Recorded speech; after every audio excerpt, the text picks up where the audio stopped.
going on? All right.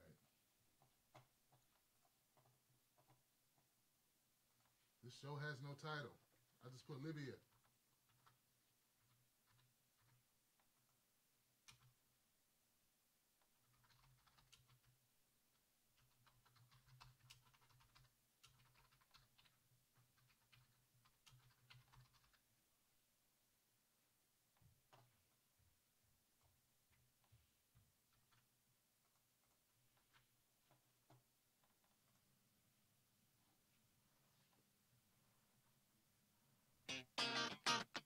Tim Black.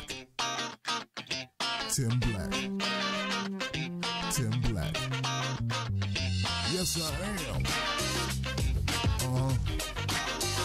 True. Funny. Tim Black. I am TimBlack.com. Tim Black.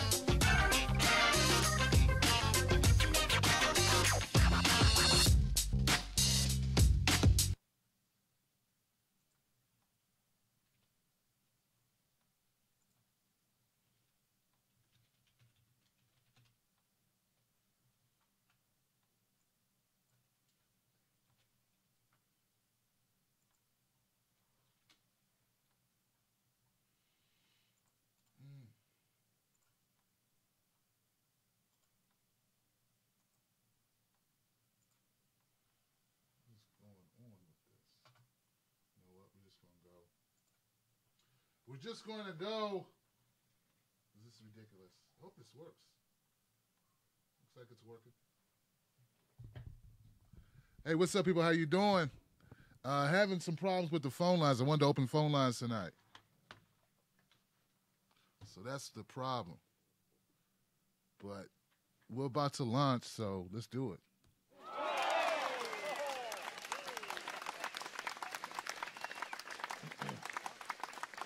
That's right.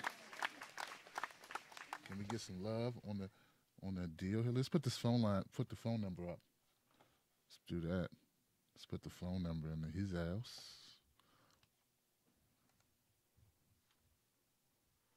Oh. To speak to customer service, press 3. Your show will go live in 5 seconds. 4, 3, 2, 1. All right. Blog Talk Radio.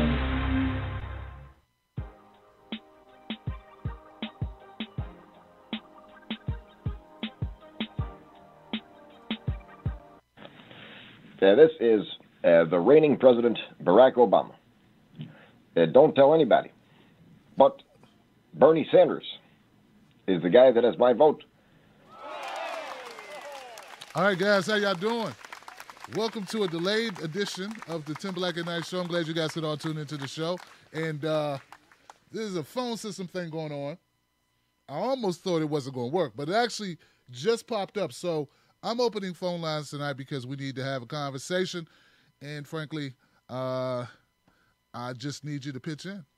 I want you to pitch in tonight. But because this topic here is so heavy. It's such a heavy topic.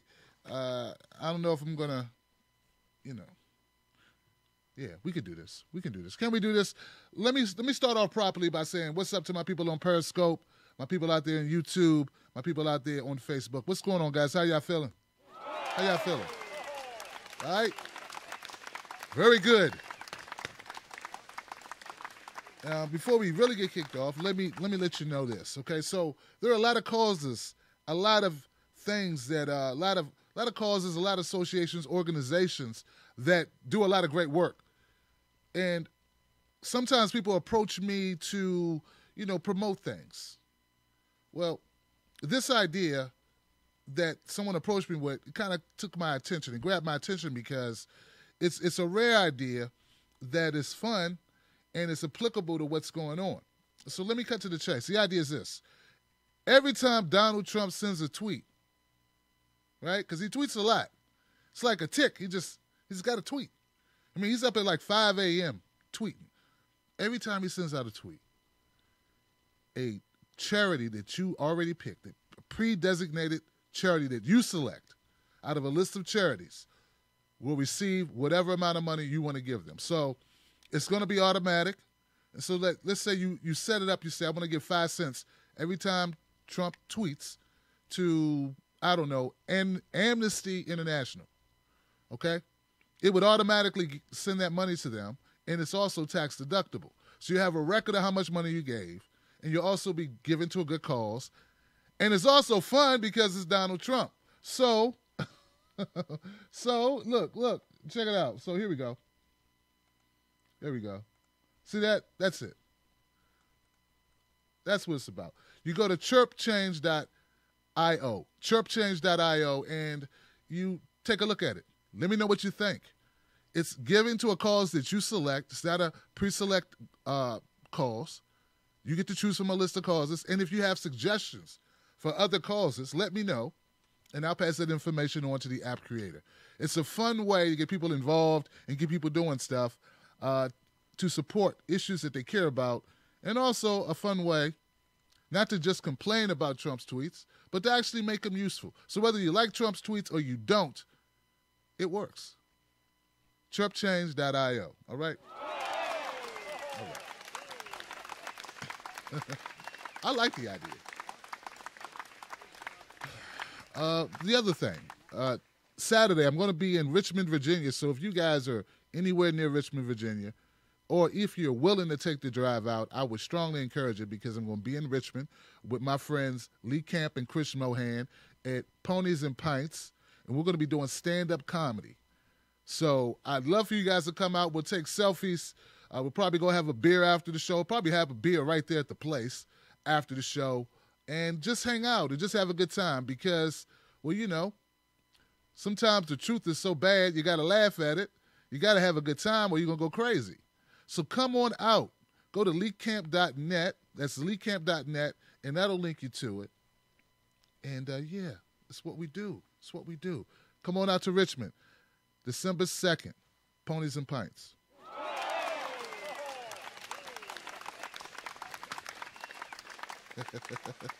I love it. I love it. I'm having a good time with Lee and Chris, man. And look, just so you know, so you can set your calendars if you live in the locations that I'm about to mention. We're going to be in Portland, Oregon in January. And in February, we're going to be in Salt Lake City, Utah. So give it up for that.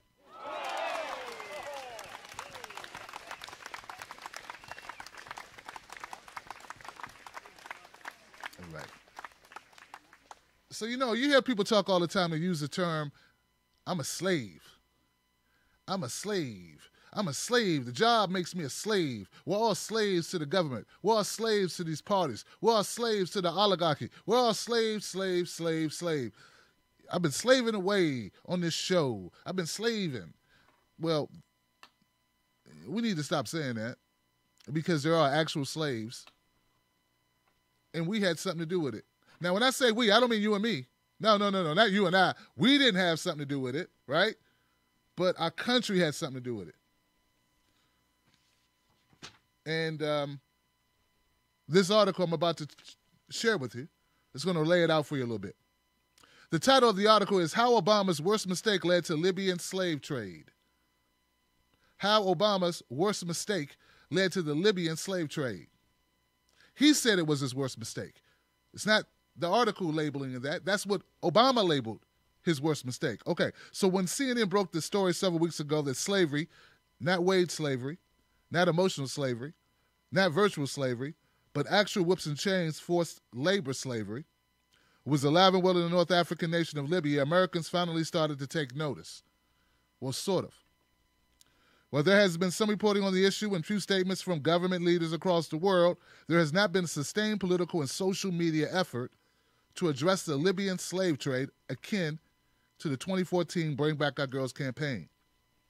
Now, you remember that Bring Back the Girls campaign when Boko Haram, they kidnapped the girls, and we had Michelle Obama holding up signs?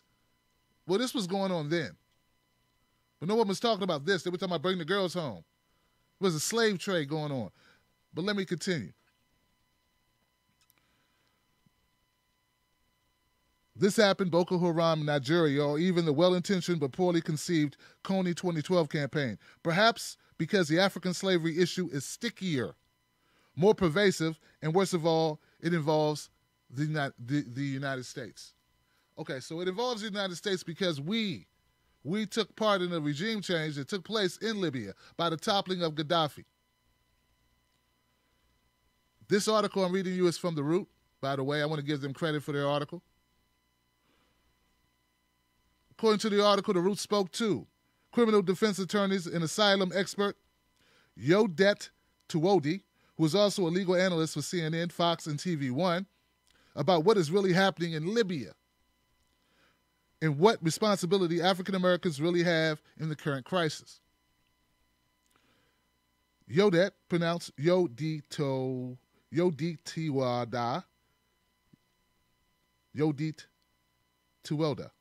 Tuwelda. That's how you spell it. That's how you pronounce it. And they go into, he was raised in Dallas, but his family is from Eritrea. And she had, it's a she, so that's how dumb I am. Forgive me. She had firsthand experience with the African slave trade long before it became a late 2017 story. People act like this is new. This has been going on for years, she said over the phone, holding back frustration and emotion. Thousands of refugees, primarily from countries like Eritrea and Sudan, are fleeing poverty and violence in their own countries, only to end up the victims of smugglers and slave traders at major ports in Libya. The men and women fleeing these countries are taking a substantial risk. They pay large sums of money to smugglers, and they may have to travel long and unsafe distances. Physical violence and torture are almost expected. Smugglers have been known to force young girls to take contraceptives before the journey.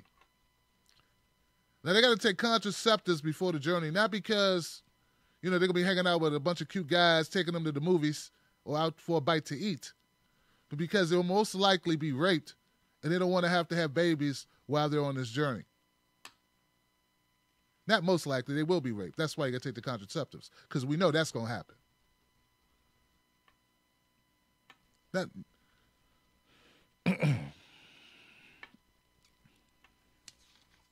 Okay. Libya is the only transit point in the Mediterranean to get to Europe. The African refugees used to go to Israel, but now that the country is blocking them out, so they're forced to go through Libya to Europe. Politically, African asylum seekers have been a hot topic for the conservative government in Israel for years. Advocates in Israel say that it's the peak of hypocrisy for a nation founded by refugees from the Holocaust to now deny asylum to those suffering. Meanwhile, starting around 2015, the government of Benjamin Netanyahu has given asylum seekers one of three choices. You stay in a refugee camp forever, you go back home, or take $3,500 in a one-way ticket to anywhere but Israel. With Israel no longer an option, most asylum seekers have to take a more dangerous route, like traveling from Eritrea to Ethiopia to Sudan, across the Sahara into Libya. That is a route that 4 of her cousins took to flee the chaos in Eritrea and how they were caught in the Libyan slave trade. So 4 of her cousins became slaves in the slave trade. People make deals with smugglers. My cousin was assured that he'd be safe. The problem is these smugglers sell them to someone else. You're lucky if you aren't sold 3 or 4 times. A lot of times you're kidnapped or tortured. Sexual exploitation is a given. Tiwodi's cousins were kidnapped by slave traders in Libya and were forced to make ransom calls to family members all over the world. The choice was simple: pay the money or put your family member will be sold into slavery. He made a call to us. When these kidnappers and smugglers find out you have family, especially in America, they'll make a ransom call. If you pay the money, they may release them. Or they may not. Some had to ask for as little as $1,000. Her youngest cousin, who was only 16 years old at the time, called Tiwodi's family in Dallas asking for $5,000 to save his life. When her family hesitated, the slavers broke her cousin's arm and forced him to call again. Her family paid the $5,000, hoping for the best. 2 of her cousins were released and made their way to Europe. 2 were supposedly sent back to Sudan, but no one has heard from them in the last 5 years.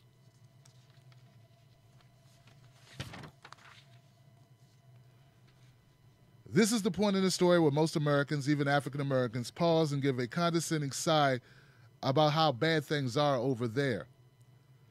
We might look for a Kickstarter or a GoFundMe campaign to click on, then move about our day. The problem is the Libyan slave trade is a direct result of the United States. Its actions under President Barack Obama. So this is more than just a them problem. Last year in an interview with Fox News, Obama admitted that the overthrow of the Libyan government was the worst mistake of his presidency. There's an argument to be made that it's at least in the top 5. Libya has been in chaos since the 2011 U.S.-led NATO bombing campaign to overthrow Muammar Gaddafi's regime, opening the door for human rights abuses like refugee slavery. Gaddafi may have been a non-democratic dictator and a human rights abuser, but he was also no direct threat to the U.S. and was a staunch advocate for African unity and Pan-Africanism. He spoke out about anti-black racism in the Arab community and was pushing for a single African currency. Gaddafi loved black people so much he was even working on some slow jams to spit game at international crush Condoleezza Rice. He literally wrote a song called Black Flower in the White House. That was about Condoleezza Rice. Found out Gaddafi was jonesing on Condoleezza. This Libyan open market slave trade did not exist under Gaddafi, and likely would not have. Given his political might and advocacy of black and African liberation. However, Gaddafi is dead. Obama is no longer in office, and black people are being sold for less than you pay for a new smartphone. How do we fix this? Reach out to the CBC. The Congressional Black Caucus has an African task force. They should be in on this. Keep the conversation going. She also encourages sending emails and making phone calls to the United Nations, Ambassador Nikki Haley, to push for humanitarian aid and refugee relocation programs. People should be paying attention to this. This is a global issue, and we all have to put across an effort to stop this atrocity.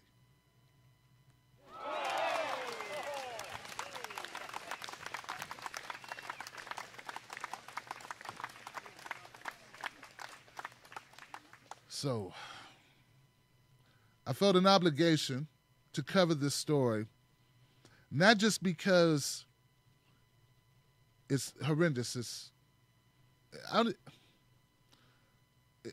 so horrific, it's so devastatingly immoral, so depraved, so heart-wrenching. But I had to cover this story because if you're going to cover Donald Trump saying Pocahontas, if you're going to cover Pompeo replacing Tillerson, if you're going to cover WikiLeaks, which covered this, but if you're going to cover WikiLeaks, what I see is just so much coverage of all these issues. Me Too. And the Me Too thing too, and Me Too. Both things, right? That I feel that if we could do that, we could do this too. I would like to invite all those in my community, to send an email to the CBC, the Congressional Black Caucus, that they do something now, that they get involved, that we amplify this message. Because we don't want to be a bunch of hypocrites, do we? Once again, this doesn't just happen on its own. You topple a regime, and there's a vacuum. Sounds a lot like Iraq, don't it? Don't it? It sounds just like it, don't it? This sounds the same thing, right? Sound the same way. Identical. Same way. Those who know that story, they know the same thing. You topple regimes, and then you leave it open, and then there's a fight for it. And typically what takes its place is worse than the thing that was there that wasn't messing with you to begin with. So, I'm covering this story because it needs to be covered. I'm also covering it because I don't want to be a flaming hypocrite. What about you? What about you?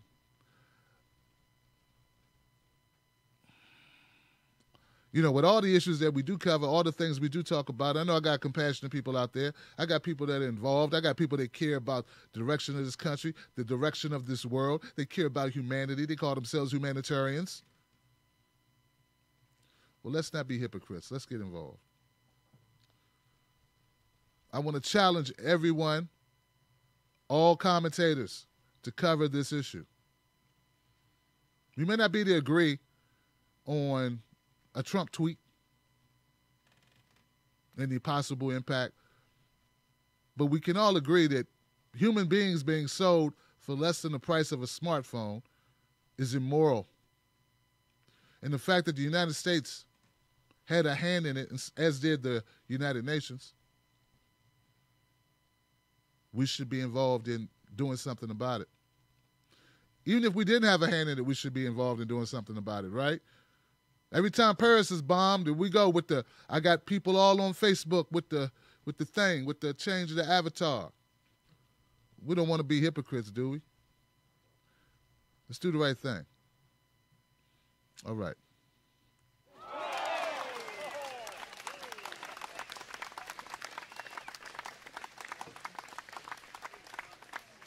Wow.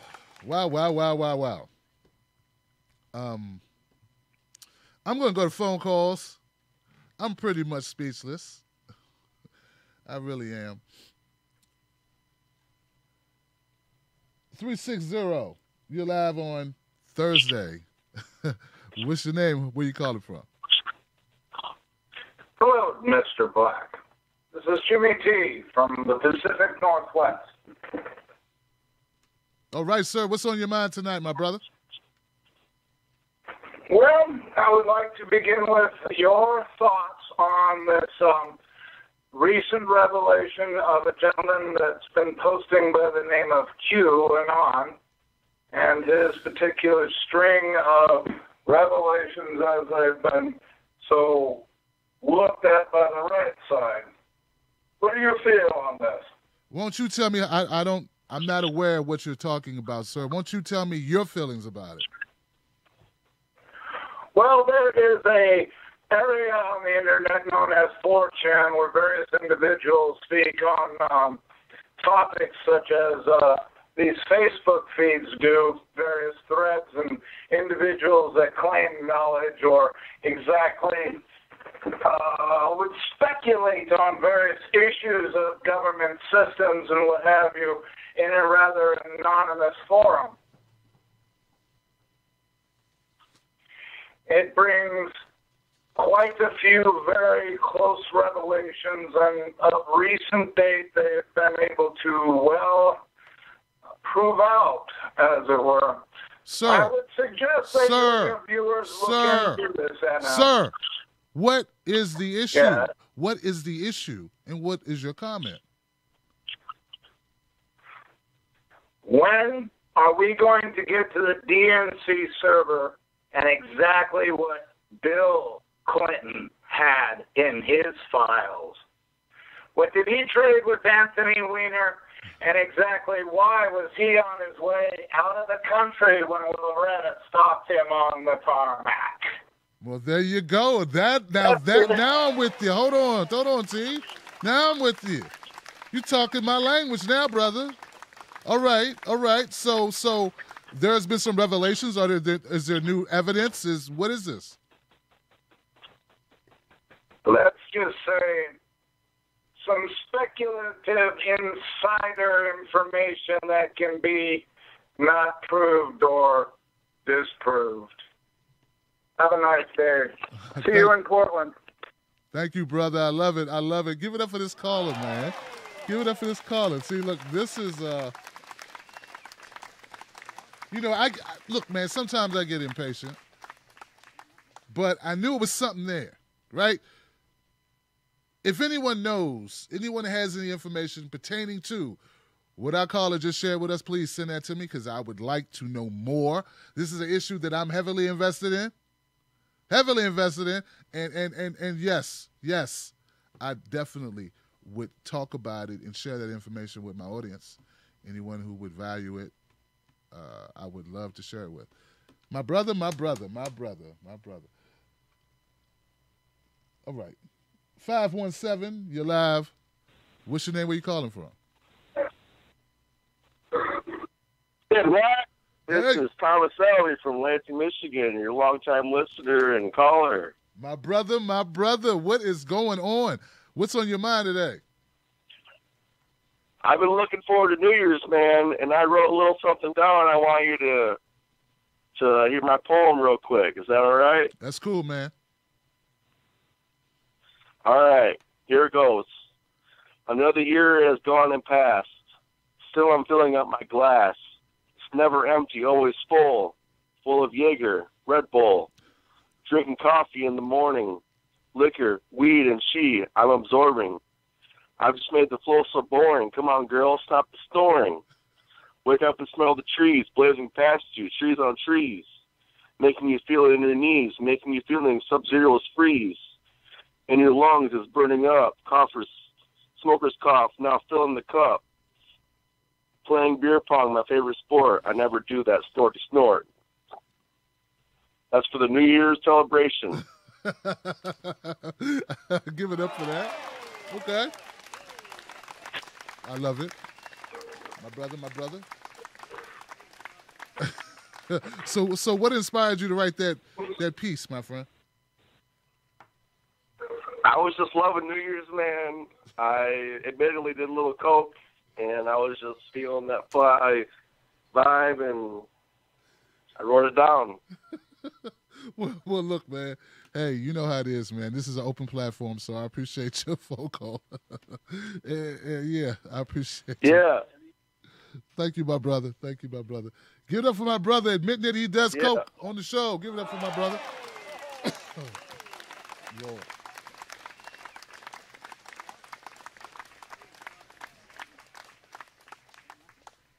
All right, I'm gonna go to the next call, y'all. Facebook, my Facebook people in the house, man. Hold on, phone callers. Who's on Facebook?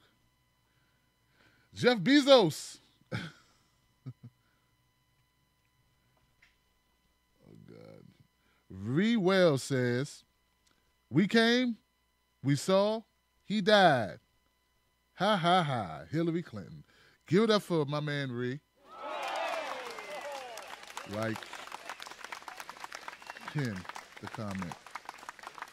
Yeah, that's exactly what she said, Ree. You know that. And this is the woman who I was supposed to run out and vote for. Oh, and if I didn't vote for y'all, I was horrible. I was a horrible, disgusting human being. Didn't you see how dangerous Trump is? So Obama and his Secretary of State helped topple a regime that ushered in slavery in a country that was minding its own business, no threat to the U.S., no threat to any westernized country, a part of NATO. But the threat was they were going to get off the dollar and go to the gold standard. That was the threat. But I'm supposed to tell everybody I know, all my family members, all my community, all of my audience, all my listeners, which there are millions.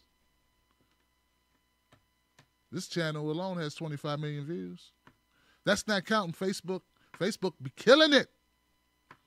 I'm supposed to tell them all, go run out and vote for Hillary because we're so scared of Trump. Oh, no. I dare one of these neoliberals to even discuss Libya in the context of how it began. I dare them to. They won't do it.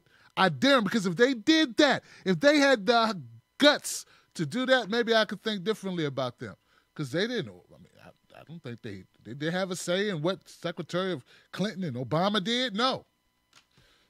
But that's how far the tribalism goes in our politics. That's how far it goes. They won't even call it out when these people are out of power. When it's never safe to be honest. It's never safe to be truthful. It's never safe to speak ill of the D. In fact, what you see people doing to Donald Trump, you see these Republicans coming out against Donald Trump like they look at McCain every other day. Look at the other Republicans. Look at them coming out. How many Democrats had the guts to come out when Obama was the man? And that's when we start talking about all these issues of the deep state, CIA. I think it's very telling. But before anyone can chastise me for my opinions, for me being an independent, for my dim exit, you talk to me about Libya, and let me see you stand up for that. How about that? Mm-hmm. Lord have mercy.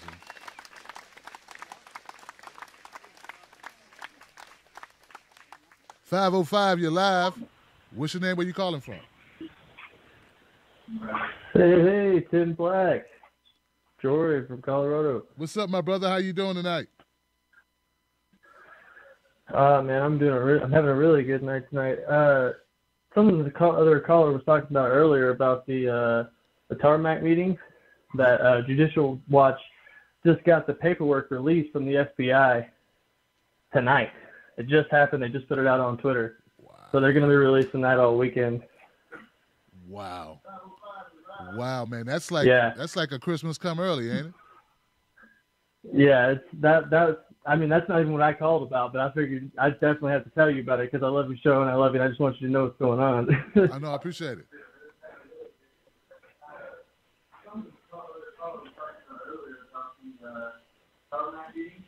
Okay, so what you call to talk about, brother? Yeah, I can hear you. Yeah, I was just gonna say about dim exit and everything. I'm a veteran, and I just recently realized, I've been having migraines and neurological problems for all these years, and I just realized that it was coming from burn pits in Iraq and Afghanistan. And for all the other vets out there, if you're having these kind of issues, go to your local congressman and fight for these things in your area to get treated for them because, I'm not a Democrat, but I'm not a Republican either, but I lean more to the left.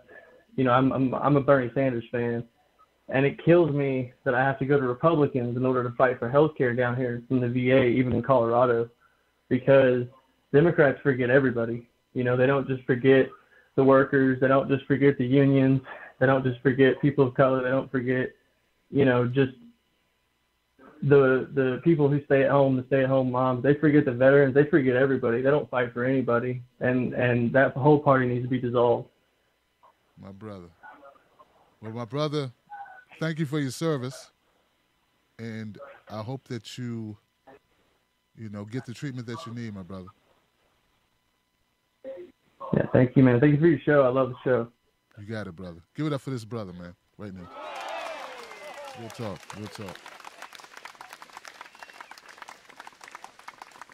Yeah, that's something I'm starting to do. I'm starting to tell people thank you for your service when I hear that they're a veteran.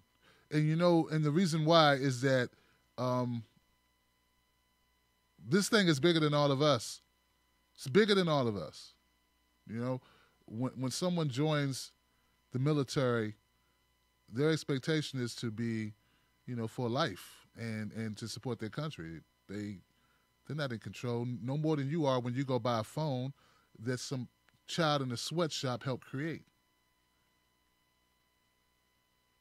You understand what I'm saying? Like we don't control the manufacturing. And what if you didn't even know that the kids were making these phones or getting the ore of the minerals from the earth in order to create the components to go on the phone? Like, if you didn't even know that, then how could you hold them accountable for that? Anyway, but you get my point. I hope you get my point. I don't want to labor it. Here, okay, so let me go to the next call, guys. 567. You live, Freedom Friday. How you doing? Oh, God, I'm so used to it being Freedom Friday. How you doing?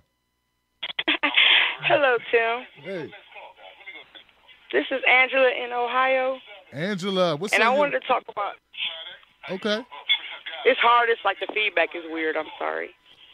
But, yeah, about Libya, it's like, the United States has exploited other countries, like, for decades. Like, it's like from the start of our country, you know, they just like, it's like the game of Risk. They just want to take over everything. Then they exploit the people of the said country that they have issues with. And it's like now that everybody's waking up, it's like really like we're really in like meltdown mode right now. And I can't believe that the MSM has not covered the Libya situation at all. It's ridiculous how they shield the Clintons and Democrats. You know, I know all my life I've heard Republicans are bad, which I understand because the rich are bad to me in general. And it's just really scary because I don't see the racial divide. I see more of the financial divide. And a lot of people aren't like keying into that. And it's pretty disturbing actually and scary. I definitely get your point. I do on both points about the Democrats and about the economics. Economics drives a lot of what makes, what's going to determine what your life's going to be is economic, a lot of it. And neither parties is really addressing that for poor folks or for middle class or for, right. Anyone who's not wealthy. Right. It's like sitting here watching like just a finger pointing contest, and it's like, who's really doing the work out here? I mean, what's going to really happen that matters to us? We don't care about world domination. We care about the world we live in, the place we have to be, the people we have to be surrounded by. That's it, sister. Well, look, I thank you for the phone call. Where you calling from again? What state? Ohio, Toledo. Toledo, Love Ohio. You, Tim. Love you. Thank you so much, sister. I appreciate it. That's what I'm talking about. Thank you. You got it, sister.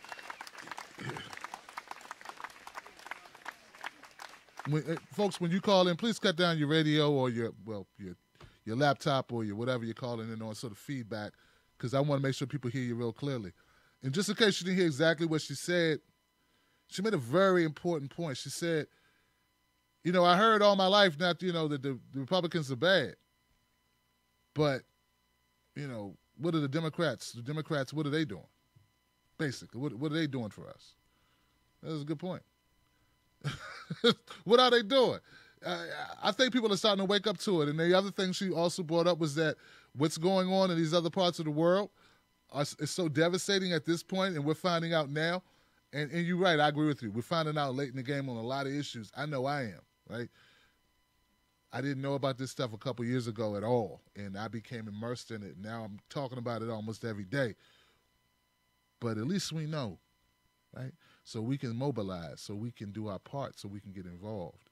Everyone does their part, So my part is to do shows like this, and it raises awareness. It gets people talking, and media is very powerful. People think, what good is talking? Talking means a lot.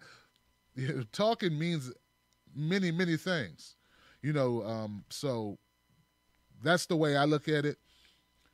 Let's not kick ourselves about not knowing. We didn't know because they didn't want us to know. You feel what I'm saying? That's the problem I have with all of the fingers on our emails about them controlling the flow of information, because believe me, people have been talking about all of these issues for years. It's just been suppressed. And at some point, things reach a critical mass where they can no longer suppress the information. And that's when more people begin to know about it. So, but thank you so much, caller, and I appreciate you. Wow. 617, you're live. What's your name? Where you calling from? Oh, hey, Tim. Les Stein, Boston, Mass. Hey, Les, how you doing, sis? Good. How are you doing? This is my first time calling in. Well, give it up for Les, y'all. Good to hear from you, definitely, no doubt. I usually just like to listen and take it all in. But, I just wanted to say that I think our country, the government, is the worst terrorists on the planet. They go into other countries and kill people, and they just make things up to make it look like it's okay for them to do it. And it's, it just drives me. It's horrible. I have a Facebook friend from Iraq, and this guy sent me a request, and I'm like, why did you send it? And why did you send it? Because I always ask that with people. And he said that he really liked connecting with different cultures. So I was like, wow. I said, that's cool. So I apologized to him for our country because I'm embarrassed to be part of this country. And he can you hear me? Yes, I hear you. Hello. Oh, okay. So so it was like he said that everybody understands it's not the people, it's the government. Wow. Which is, but it's horrible. And he's doing okay, and he's like 21 years old and one of the oldest souls I've ever met in a young body. Right. So I just wanted to just mention that because people from all other countries, I hope they don't hate us because it's not us, it's the government. They do this. Absolutely, Les. Wow, that's a powerful phone call. Yes. Yeah. So but then I remember after 9/11, we have a lot of cab drivers here who are from the Middle East and all over there. And right after 9/11, I was taking a cab, and one of the guys are like, "Do you think the government will listen now? Did they learn a lesson, for all those people killed in 9/11?" And I was like, "Wow." I said, "You think the people have a say in what the government does?" I said, "That has nothing to do with the people. The government does what it wants to do, and they're not going. All they wanted is to have the government get out of their business, get off their land." And I don't. There's a lot more going on than I know of that too. But it's like we have people here who are connected with that, and I like to try to get people to talk because it might be get myself in trouble, but it was an interesting conversation. But I think I set him straight that Right. Maybe it's he not thought less. Maybe he thought we had an actual democracy here, like the people control what the government does. Like that's the message that America puts out to the world, that we actually have influence on what happens. Yeah. So he found out that that's not true because he spoke to a native. It's really. But yeah, so it just blows me away when I talk with people like that, and I get myself into talking with people I shouldn't talk to sometimes too. But it's all for information and sharing, right? Absolutely. So that's all I wanted to say. I just think our government, needs to fall out like the Roman Empire and start again. Wow. Well, Les, I appreciate the phone call. I don't know. Yeah, I hear you. I appreciate the phone call. I definitely appreciate you talking to people. I appreciate you joining my wolf pack and helping out when you can, and talking to people and just giving them information. Yeah, that's crazy, isn't it? That's a crazy thought. And not people just how many people just became educated just to hear that other side, that this young man from Iraq, or no, this cab driver, I think she was referring to, who thought we was under some impression that we, like the people, like the population, like what we want done actually gets done, or that our opinion matters. There was a study done by two professors, one I think from Stanford, the other from Harvard, and they looked at over a course of time what the people wanted done as opposed to what corporations wanted us to do as a country. And they found out that 90% of the time, what we want done, if the companies don't want it done, it won't get done. How many people really want regime change in other countries? Like, how does that help, like my young lady who called up from Ohio? How does that help folks in Ohio struggling? How does that help folks in West Virginia? No American of sound mind and body who's worrying about putting food on the table, roof over head, kids through school, taking care of older parents, raising little ones, toddlers in daycare, affording their medication. None of those people would want to send other Americans to another country to fight people they never met over stuff that has no impact at all on America. And that's a shame that people don't know that. Like you know what? I cannot be ashamed of the fact that the cab driver didn't know that. But hell, Americans don't know it. In fact, what I'm saying right now, guys, what I'm putting down, what we're talking about tonight, I'm only able to even talk about this because I'm broke and doing it on my own. And with the help of people like you who support this show. If I was on a network, I could not talk like this. We can't even have these conversations. Do you realize how dangerous it is? How many people? Hey, look, it's a fact. What we've been finding out. You can be a serial rapist and keep a job in in Washington, in Hollywood.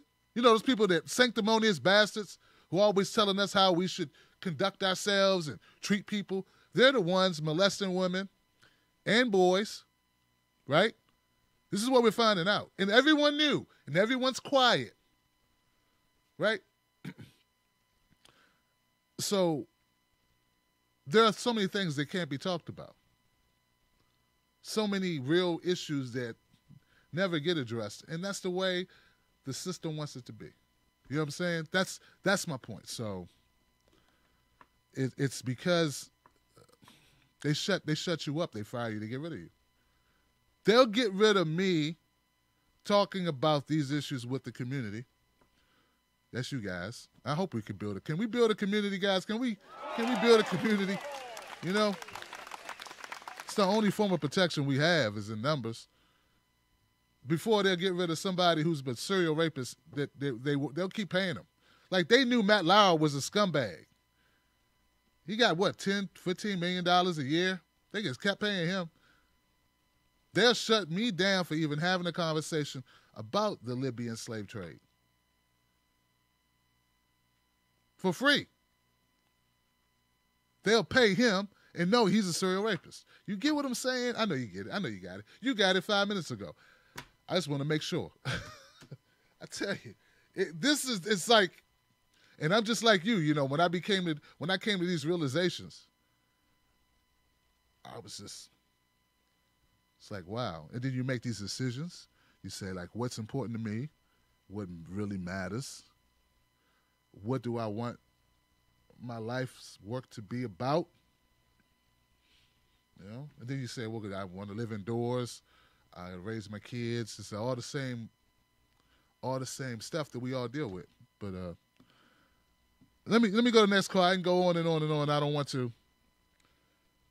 I'm supposed to be on a podcast with Mike, the Humanist Report. 704, you're live. What's your name? Where you calling from? Hey, Tim, it's me, Bruce, again. What's going on? Hey, Bruce, how you doing, brother? Good. I felt a little weird last week. I remember you gave me a shout-out about that whole Souter case in Baltimore.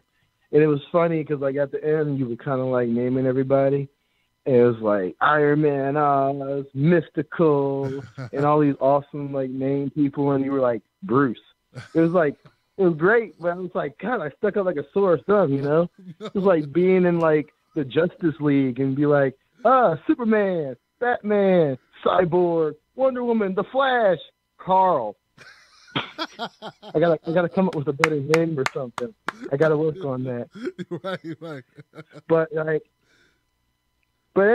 thanks for that, man. But yeah, the power structure, you see it everywhere here, man. Like, and the funny thing is, people talk about it, but they don't really deep dive into it. Like with the whole thing with Roy Moore, they mention a couple of instances about cops having to watch out for him to make sure that he didn't touch the girls at the mall, and people were watching out for him at the football games to make sure he didn't touch the cheerleaders. And I'm thinking about that for a second. I'm like, when has any normal American, like, between, now and forever, who's never had any power or money, been able to do that and not go to jail for the rest of their life.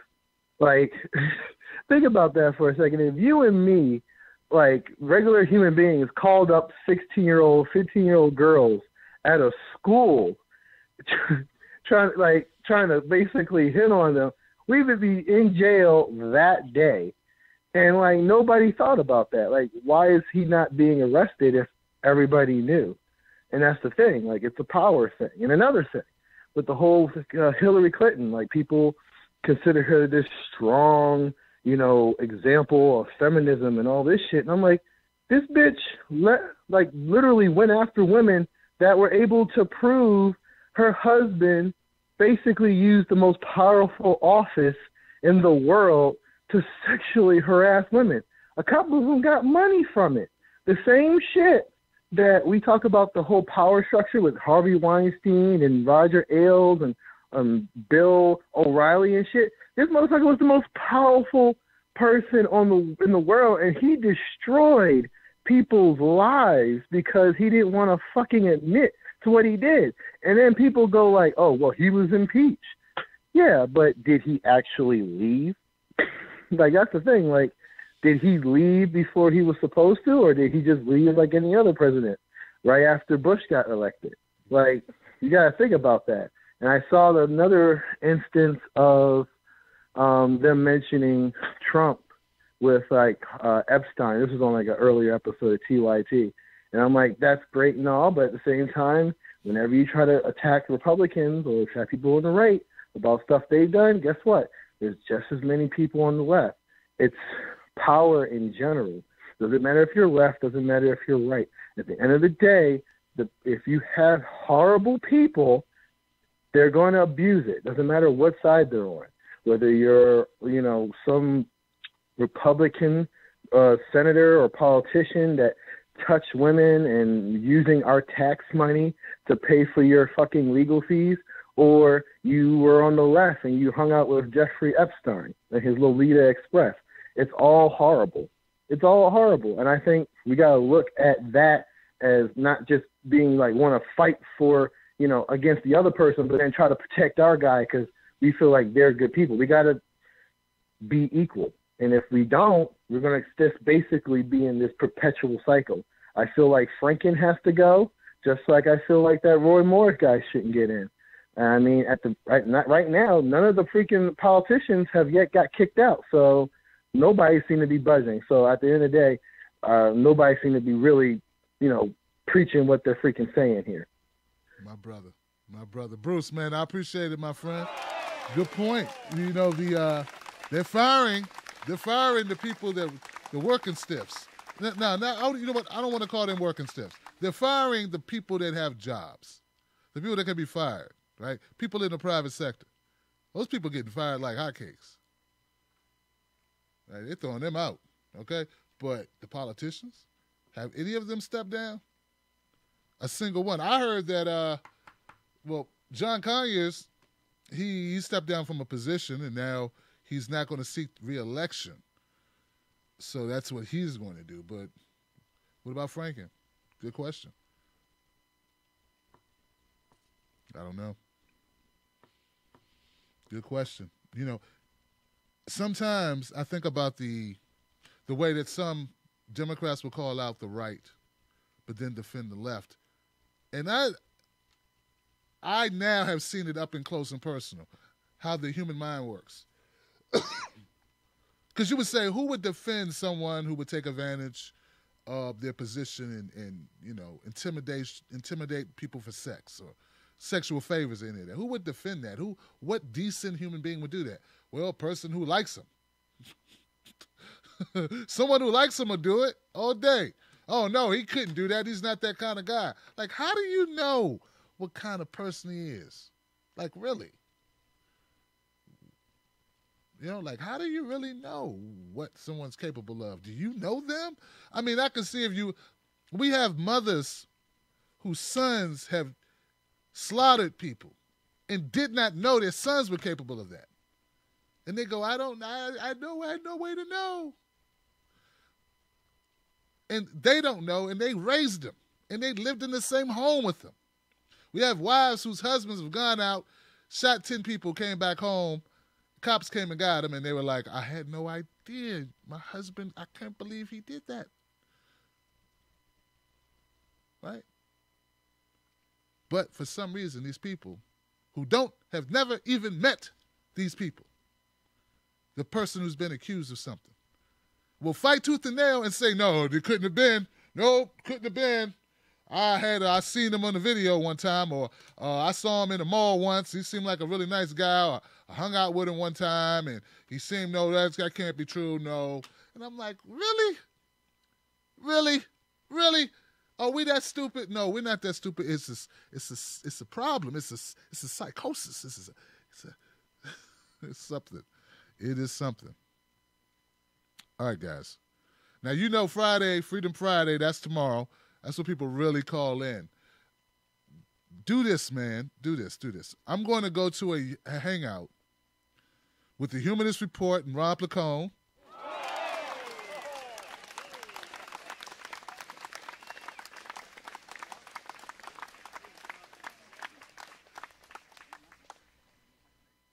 And I want to know the name of it. I think it's like the Outcast. I'm going to ask Mike, what's the name of the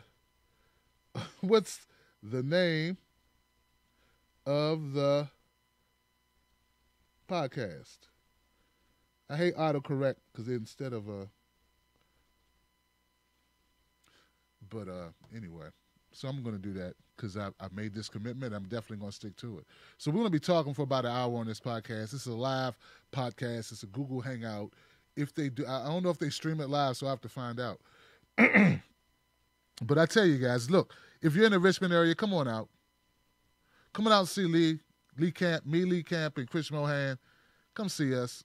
And tomorrow, come back at 9 o'clock because tomorrow it will be your time to really rock the mic for a full show. And anyone who wasn't able to get in tonight, don't worry, you'll be able to get in tomorrow. This was like a special edition show, and I'm just glad you were able to, be here for this. I don't know what to say. The hypocrisy of our democracy is in full effect. I mean, it's because of you that we're able to stream this type of content, and I don't know how much longer we will be able to do that, considering the climate, considering what they're trying to do to censorship, right? So, but these conversations are important. I believe they are, and I think it matters that we try our best. So let's just keep it up. Let's just keep doing what we do. I love you guys. I'll see you soon. I'll see you tomorrow. And I'm going to follow me on Twitter and on Facebook, Real Tim Black. And if we're live streaming, I will live stream the podcast because I don't know if they're going to save it and then upload it or if it's going to be a live stream show. Because I'm going to go hang out with Mike Figueredo and Ron Placone from the Jimmy Dore Show, comedian Ron Placone, and we're just going to talk about stuff. I don't even know what the subject is. We're just going to talk and have a good time, and I'll see you on the next one, all right?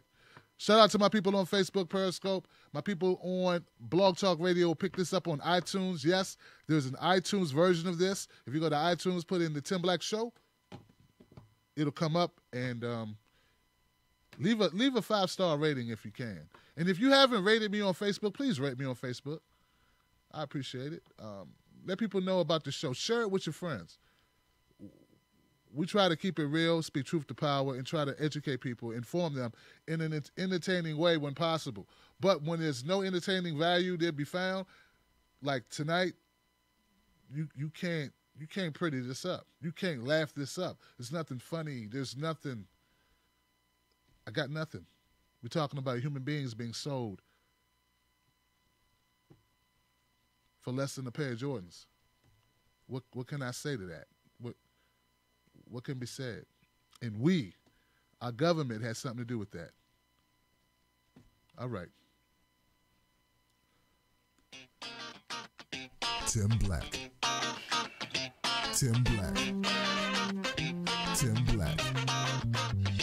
Yes, I am.